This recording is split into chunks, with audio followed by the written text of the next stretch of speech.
Orchard Park, NY, the Buffalo Bills' bid to land a new, taxpayer-backed stadium has been narrowed to 2 sites, with renovating their existing facility essentially being ruled out as being cost-prohibitive. A feasibility study financed by the state of New York that was released Tuesday backs the Bills' proposal to build a new 60,000-seat stadium either near their existing home or downtown. The study estimates that a new stadium at the team's proposed location, across the street from its current home in Orchard Park, would cost $1.354 billion. Building one downtown would, at a minimum, add $750 million because of the need to acquire land and make necessary infrastructure upgrades. Multinational engineering and consulting firm AECOM recommended against renovating the 48-year-old Highmark Stadium, projecting it would cost about $862 million. AECOM cites a tipping point when the cost of renovations exceeds 60% of building a new facility.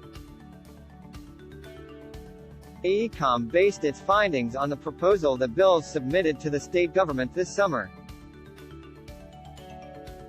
The findings align with the team's projections, which estimated a new stadium in Orchard Park would cost about $1.4 billion. AECOM's study did not recommend either preferred site.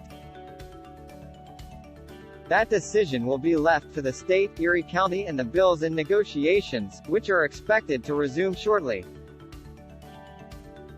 The key issue is how much money the state and county will be required to commit, with the Bills anticipating taxpayers will be asked to bear more than 50% of the cost. We are confident that the results of this analysis will be a valuable tool as the state, Erie County and the Buffalo Bills work together to make sure the team remains in the region in a facility that Bills fans and New Yorkers can be proud of for years to come, said Kevin Younis, CEO of Empire State Development, which commissioned the study. Though the Bills' lease on their current stadium doesn't expire for 21 more months, time is running short on reaching a financing agreement. If we get to January and there's no new deal done, you should really be concerned, Pegula Sports and Entertainment Executive Vice President Ron Raccuia told the Associated Press last weekend. PSE is the Bills' parent company, with Raccuia overseeing stadium negotiations. Raccuia already has said PSE has no intention of renewing the lease once it expires in July 2023 if no deal is in place. The threat of relocation is a possibility, even though it has not been raised in talks, and Raccuia maintains the Bills are solely focused on reaching an agreement with state and county officials to help finance the new stadium.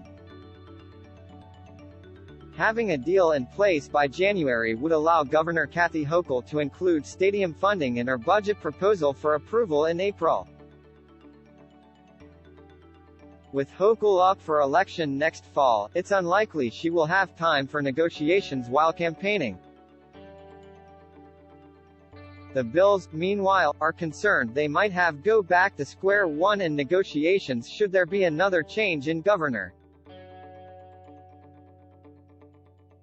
Hochul, who is from Buffalo, is well aware of the time constraints, saying last week it is her intention to have a deal in place in time for the budget. The study finds the Bills bring in about $26.6 million in annual tax revenue.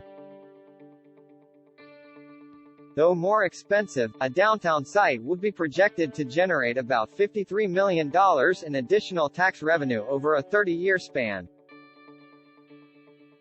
AECOM could not project how much of those revenues would be lost if the Bills relocated out of state. There are significant intangible benefits associated with serving as the home of an NFL franchise that can impact policy decision related to investment in a stadium and surrounding neighborhoods, the study said. The Bills' proposal does not include a roof, but features a curved design which would protect about 80% of the seats from the elements. Highmark Stadium is mostly open air, with few seats protected from the weather, which the Bills say lead to lower attendance for late-season games. AECOM projected adding a roof would add close to $300 million in additional costs. If the decision was made to include a design that could one day incorporate a roof, it would cost $109 million more, not including the cost of the eventual roof.